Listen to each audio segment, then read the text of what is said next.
flashlight in my face, passport. You know, there's a Belarus soldier with like a cap from 1947. Or, you know, it's pretty frightening. Anyway, we went to the kever of the Chafetz Chaim. Something about the Chafetz Chaim that really speaks to me.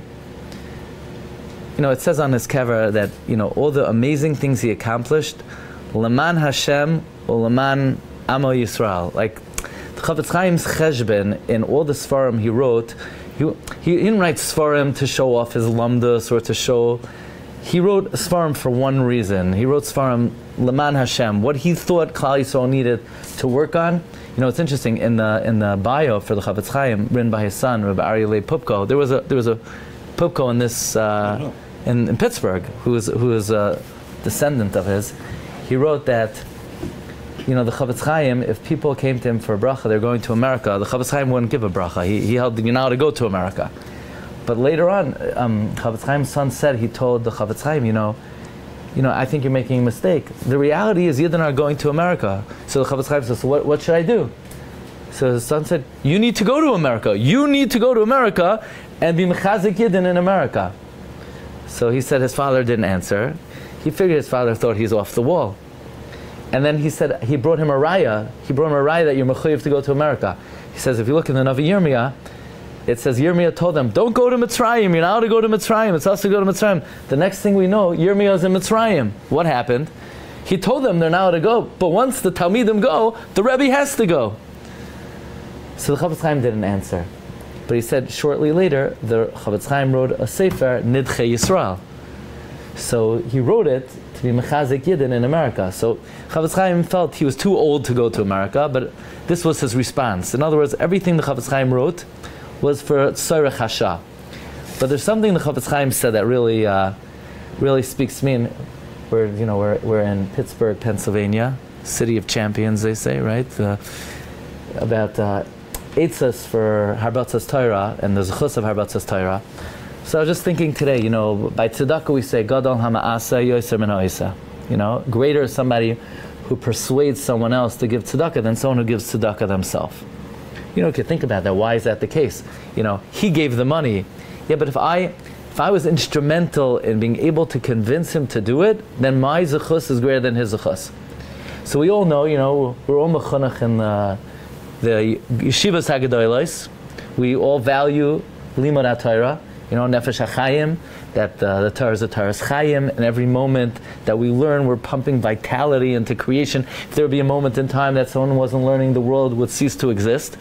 But think of it in the sense of Gadol Hama'asa Yoser Min Ha'isa. You know, if you're able to be mashpia on somebody, that they should have a kesher to Torah, they should be machshav Torah, they should learn Torah, it's Gadol Hama'asa Yoser Min Ha'isa, which means that greater perhaps than my own learning is if I had this chus to be mashbia that someone else should learn. That's what Gadol Ma'asa Yoser Min Ha'isa doesn't just mean that if I convince someone to learn, then my ma'asa was greater than his learning. That means maybe even greater than my own learning. In terms of the repertoire of my zechusim, maybe greater than my own learning if I was ma'asa somebody else. Chavos HaVavos says, there are two things in Chavos HaVavos. One is in Shar Avas Hashem, where he says famously that even if a person would sit in their Dalet Amos and reach the madrega of a Navi, their zechus would not come close to somebody who is mashpia on the Rabbim, because the collective merit of all the people that you're mashpia on will tally up to be much greater than if you just sat in your Dalet Amos, even if you reach the madrega of a Navi Hashem. So Chavos HaVavos says. But he also says that nobody could be guaranteed that with the Masim Tovim that they do, that they will have enough to make it to Olam Haba. Maybe it's not enough, you know, like the Gemara says about Rish Lakish. So it's a long journey, and we didn't have enough provisions. There's only one zechus, the Chavos HaVavos says, that you could be vouchsafed, that you'll be able to take a share in the world to come, Zikrei HaRabim.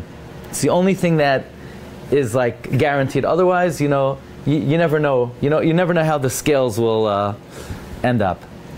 So the Chafetz Chaim would say, and this is always, I always think about this, that he has 40 mishalim that you could learn from quote unquote the real world to apply it to Ruchnias. It's not the real world, it's the fake world. This is the real world. But there are 40 mishalim he could take from the real world, the way if you had a job, somebody who works in the hospital or somebody who works in the army, the way his attitude toward his job, his punctuality, his professionalism. He has 40 limudim, you could learn from that to apply to Ruchnias. That's what the Chafetz Chaim said. But he says it's chaval, because Rabbi Yisrael Salanter had 400 limudim. Okay? So I always think about this. There are things that we could learn from the way, people treat their work or in the business world to apply it to learning or Habatzas Torah that would give us, I think, a lot more hatzlacha in what we do. I'm not saying to do anything that you don't ordinarily or wouldn't ordinarily do, but today it's interesting. We had a session of Rabbanim with a certain member of my Gedolei HaTorah, and somebody asked him about the fact that nowadays, everyone's listening to these Shiurim, these Daf Yomi Shiurim, from people who are balabatim. It's a new phenomenon. We never had that before. Literally thousands of people. And they were trying to get him to see what he would say. And he said, that's it's a good thing. Does it bring more Ribui Kvod Shemayim or less? More people are learning, but maybe we need to study. Okay, so what are they doing that's so attractive? Could anything be applied? I mean, Lamashal, there are certain gimmicks that they use. There's no question. There's certain gimmicks that they use. I'm not saying that every gimmick that every Ben Torah needs to use. You have to speak to your Das Torah and speak. But there's certain things that can be done that sometimes you need to be ma'oyer. You're dealing with people that have no exposure to Torah. They don't learn in Kollel. They don't know how to learn Gemara, Rashi, Tosfos with a Marsha. They don't know what Lamdas is. So you need to be ma'oyer. You need to catch their attention. Sometimes you need a gimmick. So there are things you could learn. Sometimes they start the shir.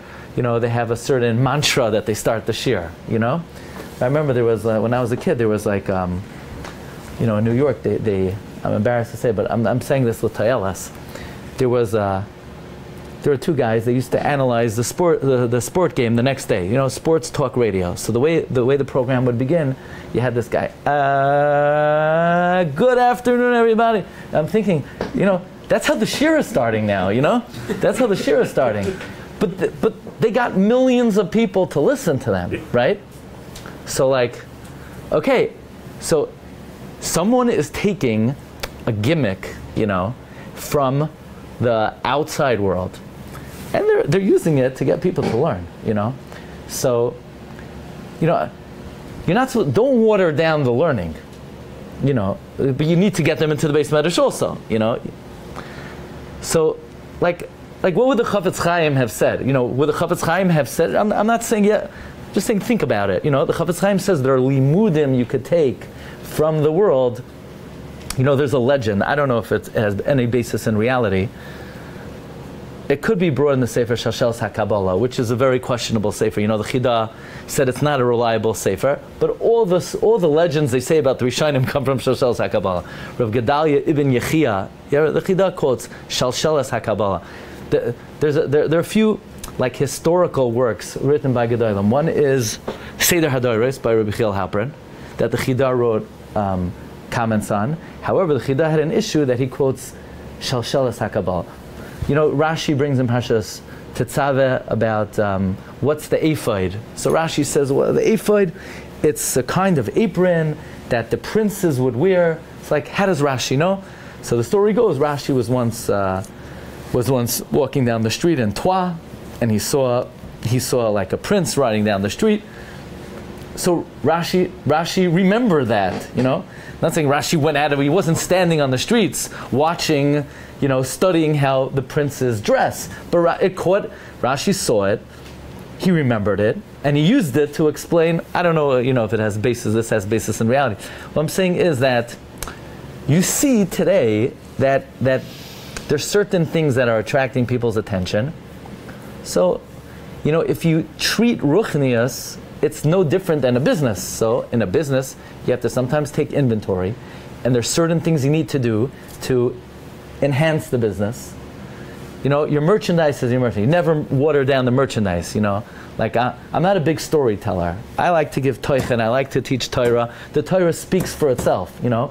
But you need to have people to sell it to, and you need them to come into your store, you know. So there's certain things you need to do to get them to come into your store. Look,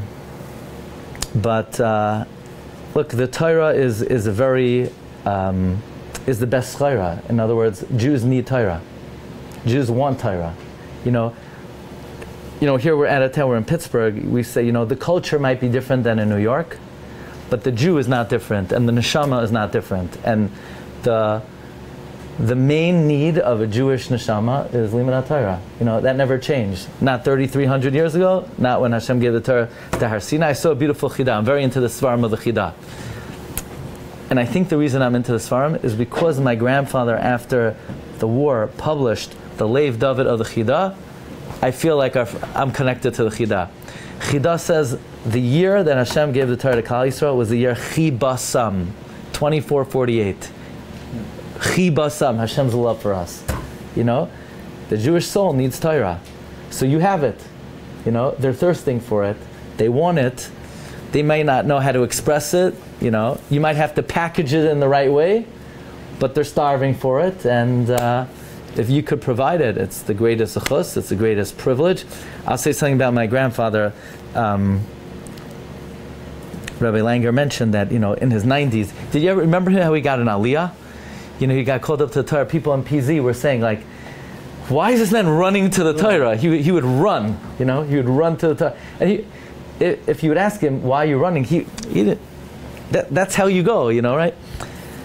He said that after the war, he was infused with a ruach mimala, and he was energized, like to try to rebuild Torah, to try to rebuild Klal Yisrael. He felt infused with the ruach mimala. You know, there's a very powerful maral in the Gorari and Parsha Shlach. You know, there's a big question on the Meraglim. Are they good guys or are they bad guys? You know, first it says, Rashi says, Kulam Anoshim, Melamed, right? Sheba'isa Shak Shiurim Hayu.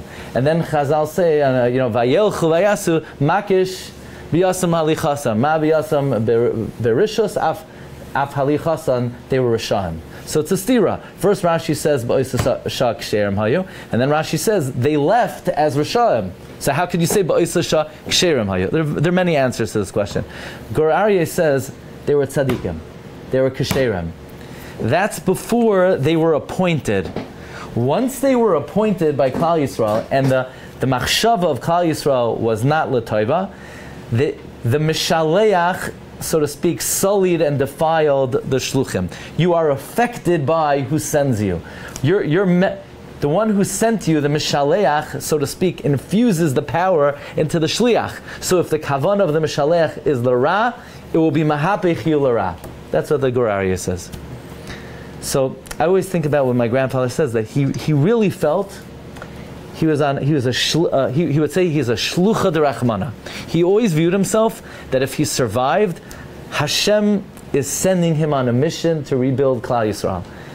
And you see how energized he was by that. Even in his 90s, he felt energized because Rebbeinu Shalom sent him on a mission.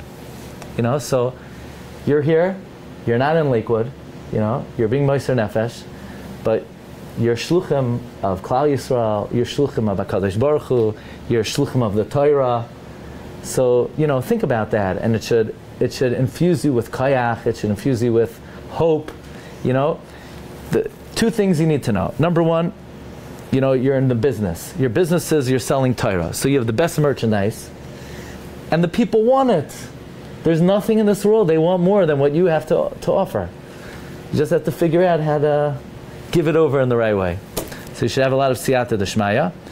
And thank you for the opportunity to spend the night with, you know, princes of Klal Yisrael, with Bnei Torah, Bnei Aliyah, Bnei Kollel, and you should have tremendous hatzlacha. Yeah.